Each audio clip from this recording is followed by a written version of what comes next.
right? So very, very good indication that 2007 definitely will be a very fruitful year for us Filipinos, and we hope na tuloy-tuloy na yan. Dire-diretso na yan. We pray for it. That's right. Also, another thing, this is actually intriguing, no, for people like you and me. Tayo, hindi naman tayo politikong tao eh. Yun nga.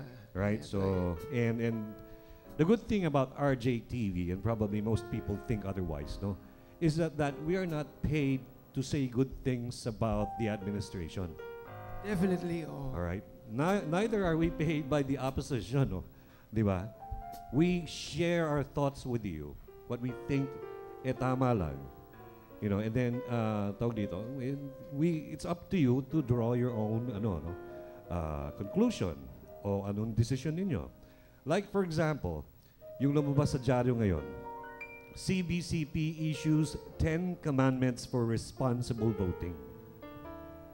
So, ibig sabihin, maglalabas sila ng mga dapat na pamantayan o kautusan because it's commandments. You translate it in Tagalog, it's inuutusan ka. Inuutos ko sa iyo, no, na ito dapat ang 10 utos sa pagiging responsableng botante. Di ba? Parang, I mean, the Filipino, no, in general, matalino Pilipino eh. You don't have to tell them eh. Di ba? What do you make of that? Lumalabas dito sa 10 Commandments for Responsible Voting. Para bang tayo dinidiktahan ba o tinuturuan para maging higit na responsable sa ating pagboto? Palagi ko naman alam ng mga kababayan natin yan na ang responsible voting. Of course. Di ba? Pero ang tanong dyan, kahit maglagay ka ng 10, 20, 100 commandments for being responsible voters or responsible voting, bottom line is kung naghihirap ang isang bansa at may perang nakaabang dyan na mapupunta sa kamay ng isang botante, nakakalimutan na itong mga commandments na to. Definitely. Ano na yung commandments? Halos sa papel lang yan, no? Pag kumakalam ng sikmura mo, syempre. iba na usapan. Wala na yan, yung mga 10 commandments eh. Wala na. Di ba? Oh. Yan eh. And the thing here is like, some people will say, bakit nakikialam ang mga simbahan regarding itong mga bagay na to. In fact, in reality, that has been very clear naman in the beginning. Di ba? Iba naman ang poder ng simbahan at iba naman ang poder ng gobyerno. Right? Kaya nga may separation between church and state. That's right.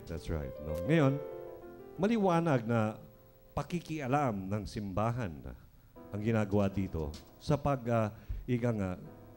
maaari sigurong nagbibigay lang sila ng guide, no? But the word commandments, I don't think is the right word to use para sabihin na, para maging ma-implement yung responsible voting. Siguro, 10 things to keep in mind when you vote or how you can, vote responsibly. Ganon. Diba? But commandments, it's a little bit... Commandments, ibang dating, Ibang dating. Parang ito ba, sasama ba natin ito sa Biblia bukod sa 10 commandments na binigay ng Diyos noon? Ito ba'y kautusan ng Diyos? Diba? Huwag na kayong gumawa ng sariling batas o sariling commandments na hindi naman nasa loob ng Biblia. Well, those are my thoughts, okay? Maaari siguro dyan maraming tao would think, differently. Otherwise, no? Yeah, otherwise. But I agree with you that. Diba? Wholeheartedly. Yun. So, I think if you keep on, hindi naman ako, I'm not against the Catholic religion, okay? But, if you try to keep the world ng isang tao smaller and smaller by limiting yung pwede niyang gawin, chances are, kakalas yan. Right. Sa religion na yan. Alright? Okay then. So, siguro, let's be a little bit light and call in our, of course, mainstay or the band. 3 young, good-looking guys. When Yeah. I say young, literally young. Yeah, and good-looking. Good-looking. Yeah. All right, let's have them. Ladies and gentlemen, please put your hands together for the Ernie Vinoya Trio. 1, 2, 1, 2, 3, 4.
One, two, three, four.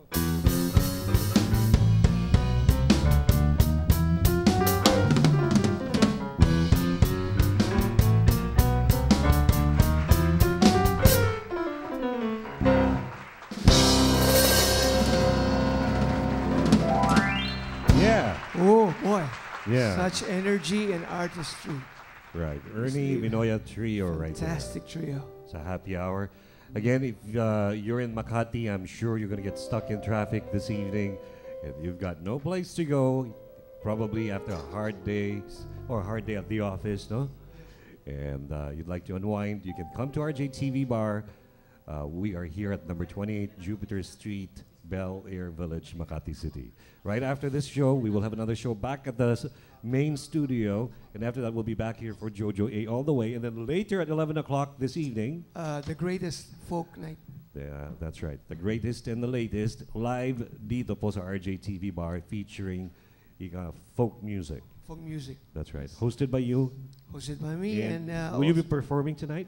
I think, I believe that Gabby was able to bring Si Gabby. Gabby and Ray, you know, and Right. together with, I think it's, hopefully, it's Waling Waling, I think. All right. A lot of people enjoyed the last show we had this folk night, no? Features With- Simon and Garfunkel Yeah, songs. Gabby and si Ray. Ray, Right? Right. So tonight it's a treat here at the RJTV Bar.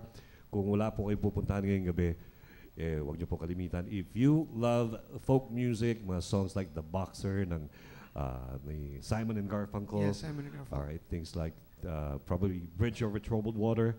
Yung mga ganyan. Come to RJTV Bar, the only bar in Makati na may folk music, if I'm not mistaken. Talaga, oo. Right? Ito na lang talaga. All right. Pag-usapan muna natin ang iba pang issues for na nangyari today. Fuel prices expected to go down in coming weeks. Reductions seen due to softer global oil rates and stronger peso. That's another good news, huh? Very good news, di ba? Ibig sabihin, kahit papano, mas marami na tayong may kakarga sa kotse. Right. Diba? For such amount, mas maraming gasolina na. That's right. The Or other day, diesel. no, nagpunta ako ng Pampanga, tapos dito na ako nagpakarga ng gasolina dito sa may Makati Avenue. And I couldn't believe, like for 700 pesos lang, kukunti lang pwede ikarga sa kotse mo. Oo. And for like a 1,300 na car, 700 bucks is like siguro more or less, no, about 1,000 peso, balikan yan, hanggang Pampanga. Hindi kaya pag nag-iisa na lang ako, nasakay na lang ako ng Commute. bus. Yeah, of Oo. course. Diba? Look, like for example, if you drive a car, if you have a car and then you have to like gas up, no? So probably, sabihin natin, nakatira ka sa Parañaque, all right? And probably siguro ang gas mo is like 200 bucks a day. Minimum yan, no? And then, toll fee. Mabigat na yan. Ang mahal. At least mga 200 pesos rin a day yan, balikan. And then, lagay mo pa yung parking mo. So if you're earning What like else? 500 bucks a day, kulang ang kinikita mo. Wala ka pang lunch dyan. Wala pa. Oh. Merienda lunch. Hindi wala ka pa makakapunta sa RJTV Bar. Pero pag ikaw ay nag-commute, nakamura ka na, may tira ka pang pera, pwede ka pang gumimik sa RJTV Bar. So the moral of the story is, kung nag-iisa ka lang o dalawa lang kayo, mag-commute na lang. That's right. Ganun Or ba? kaya kung pwede, mag-carpool. Pero singilin mo yung mga sumasakay sa'yo. at Right, right. makakatipid ka. Oo. I agree with you. Right? Okay, but that's good news that fuel prices is expected to go down. in the coming weeks. And kasi medyo gumaganda yung presyo, no, ng gasolina. At the same time, medyo lumalakas nga ang peso natin. Alright? So, introduce natin the next performer natin. Of course, she is a singer and at the same time a broadcaster. Yes? Talaga? Yeah. What station? She handles two programs. One one in DZXQ and that's the other right. one in. I came from that station She has a program din sa Radyo ng Bayan. many years ago. That should be early 80s. Before XI, pare. Yeah. Right, okay. Meron din siya sa Radyo ng Bayan. Okay. Okay. All right. Sige. Okay. Here she is, none other than the lovely Juvie de Guzman.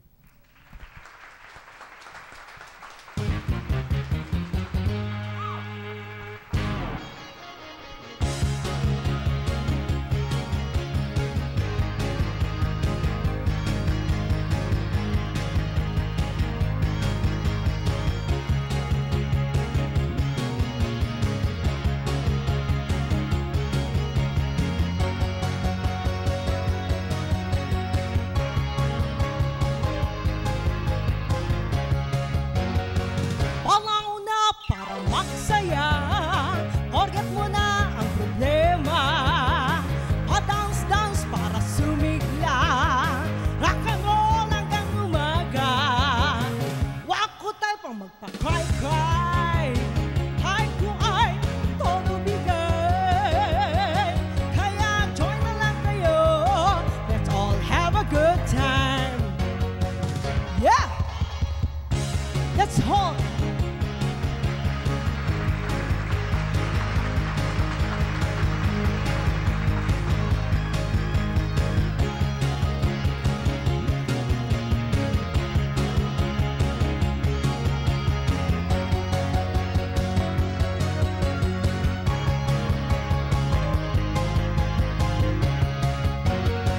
Di ko say na magwala ka, ang say ko lang ay magpaboga ka.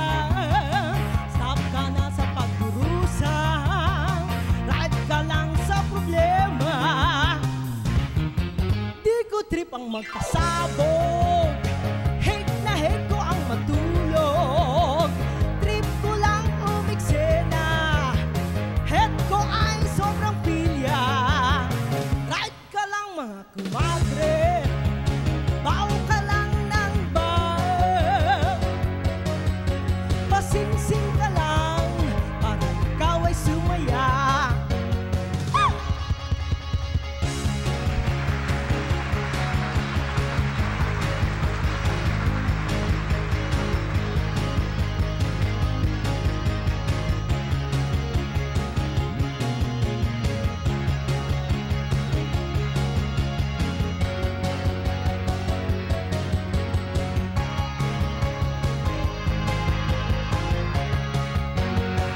Di ko say na magwala ka, ang say ko lang ay magpaboga ka. Stop ka na sa pagdurusa, ride ka lang sa problema. Di ko trip ang magpasabog, hate na hate ko ang matulog. Trip ko lang umiksena, head ko ay sobrang pilya. Ride ka lang mga kumadre, baw ka lang ng baw.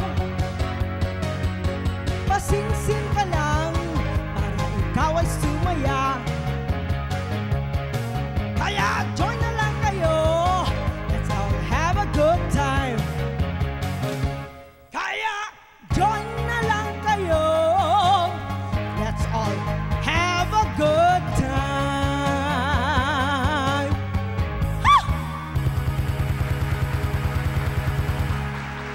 Thank you. Yeah. Juvie de Guzman right there doing a Sampaguita song. Sabi ko sa iyo eh. Ano ba title nun? Pabonggahan. Pabonggahan ba? Pabonggahan. Okay. Kasi ang naalala ko kay Sampaguita is yung, remember Laguna? Yeah, Laguna. I like that song. I Laguna, love that song. Beautiful. All right. Anyway, we will have see Juvie a little later. Kakausapin natin. Plus, of course, we will have Yeah. another song from her later. No? Yes. But anyway, going back to our topic and issues, Paul. All right. Before anything else, good news muna tayo. The peso-dollar rate today is 48.850. All right. Strong pa rin ang peso to the dollar at 48.850. Okay? And ito maganda. Cha-cha to resume after May polls, sabi ni JDV. So JDV is still persistent in pushing it through. Alam mo, ganito yan eh. If you recall, like many years ago, before, bago dumating ang election, they push for cha-cha. Lagi ilang And beses then, na, no? and then yung mga nakaupo, they say, we can go for the cha-cha and work on the cha-cha after the election. Right. Di, tapos na yung election. Nahalal na. Sasabihin, no, hindi natin kailangan ng cha-cha. Alright, so, either, sasabihin nila, before the election or after the election, agreeable sila mag-cha-cha, pero pag dumating na, siguro, ang style siguro niyan, ako tatakbo ako. Sige, pwede tayo mag-cha-cha after the election. Nanalo ako. Hindi ako papayag kung ako tumakbo senador. Kasi, pag pumayag ako sa cha-cha, mawawala ako sa posisyon. Yun. Di ba? Ngayon, so, either way, mukhang mahihirapan na ibangon yung cha-cha. Unless, of course, people really want change. Diba? Nasa tao yan. Huwag na tayong mag-rely sa ating mga politiko. Kasi yung mga politiko natin, they only want what's best for them. Okay? You mean most of them are just merely self-serving? Of course.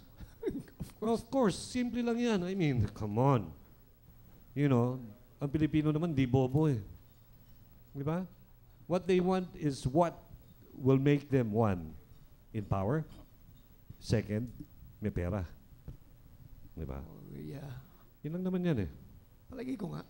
It's not because they're doing this for the Filipino people. That's not true. O kaya, alam mo, ang tao, because they hear so many things about this, if you want change, then let it happen. Diba? Let's not hope that they will do the changes para sa atin. The changes para sa kanila, they will be more richer, they will be more powerful. Diba? Sa changes sa atin, is there anything happening to us? Not much, right? Wala. So, yung change niyan, para magbago lahat, para lahat tayo may pera, para lahat tayo, dahil may pera tayo, may konti tayong power, yung change na yan, dapat manggaling sa atin. We tell them that we want our lives to be changed. Diba? Gusto natin pagbabago sa buhay namin. Pero kung nandyan pa kayo at kayo lang yung mayaman, hindi parehas ang laban. Tama? Alright, then. Medyo umiinit ako ng konti. Ibang klase. Medyo mag-swimming muna tayo. Oh, yeah. Diba? Kasama si Captain. Itong ating singer ngayon is actually the chairman of the board of Anak Marino Search and Rescue. Also the chairman of Pinoy Pride Hotline Balita, a newspaper. All right. Yes? And he is a training manager for so many trainer ng yung mga seamen, mga ganyan. Yeah. Okay. But he is accomplished singer in his own right. No? All right. So, he's a good friend, and he's here for, I think, the third time, right? Yeah. So let's give a nice welcome. Warm welcome. Warm welcome to Captain Rolando Durana.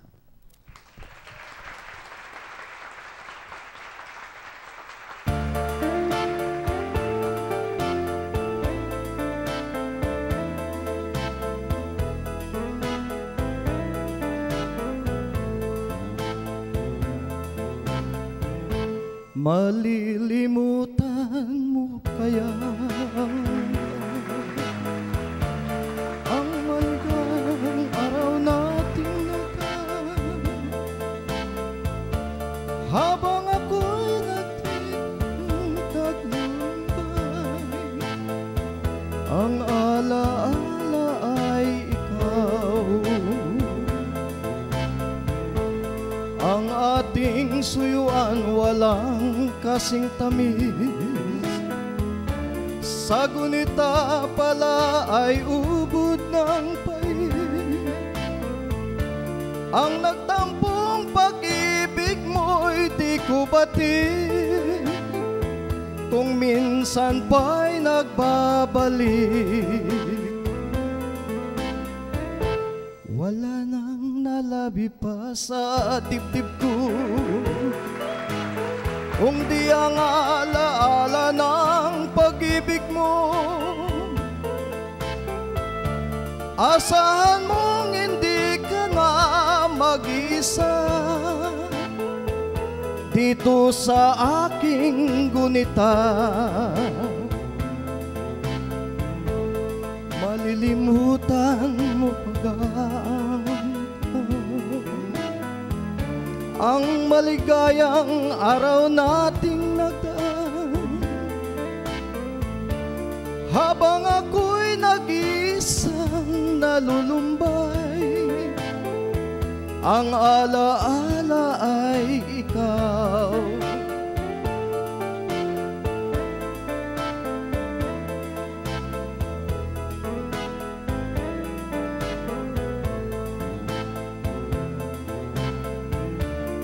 Habang ako'y nag-iisang nalulumbay, ang alaala ay ikaw.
Standby po.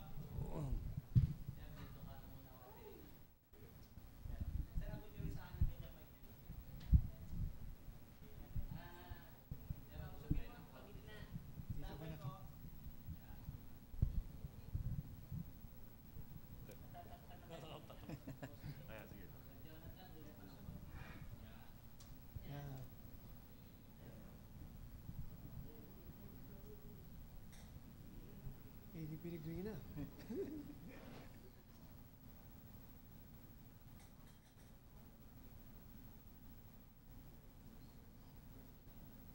Sharon.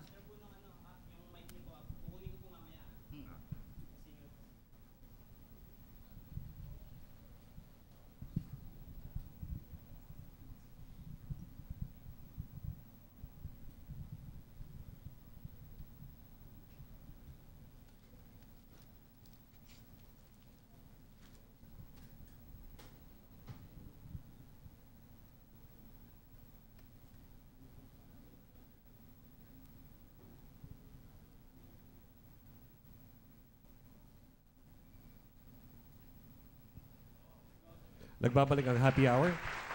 And this time, kasama natin si Captain. Captain Rolando Durana. Hi, good evening po. Good evening. All right. At may tanong ko lang, how long have you been singing? in singing career, alam mo naman sa barko, no? So, medyo naging hanap buhay natin yan ng konti kung nasa dagat tayo, no? Right. Eh, pag pumunta tayo sa mga bar or kumakanta ho tayo. Pero in my career, since I was second year high school, Kumakanta ka na? kumakanta na po. Okay. You love singing ever since. Okay. So I'm sure siguro pag nasa kasama mo yung mga kasamahan mo, pag nag-request ng kumanta kahit walang instrumentation o instruments, walang kumakanta ka rin. Talaga po, ang nangyari nga nung minsan yung mga kanta natin na uso yung anak, no? Na my captain is British, no? At gustong-gusto nila yung marinig yung anak. So wala naman tayo on that time nung minsan may gitara o no? -1. So kanta na, sige lang, okay lang. Palakpakan naman yung mga kasama natin sa barko. Kapela? Kasi yung kanta na yun ay very popular for no? Yeah, I think so. Sinali sa iba-ibang I think kanya. so. That's Kaya they are really very proud and appreciate about the Filipino for singing. That's right. So anyway, well, ikaw ba kumakanta ng regularly sa isang place? So, Yes, opo. At kasama ko nandito si Paul na siya din nagbigay sa akin ng isang paraan upang makasama sa mga ganitong kantahan o concert namin with Juby de Guzman. At the same time, I was also the broadcaster of DCXQ. Okay. So, yan ay medyo na marami tayong mga kasamahan din na mga marino ng bansa, mga OFW. So, yun ay naging pag mayroong party, Captain Durana, pwede bang kumanta ka? Yeah. Saka nag-show talaga sa akin to, JJ. Kasama kami, siguro mga 3 concerts na, no? 3 mini concerts dito sa Soundstage, Opo. dyan sa may Malate, Malate. and then doon sa may Quezon City, di Yeah. ba? And Botiga. Yeah, In case may nanonood at gustong maimbitahan kayo sa party, how can they get in touch with you? Well, they can contact us through our radio program also, every Saturday, 11 to 12 noon, we have a regular program in DCXQ. AM. Yeah, AM. Bukod doon, cellphone number or landline? 0917-349-3142. Ayan. Yeah. Alright. So they maraming can salamat. contact us.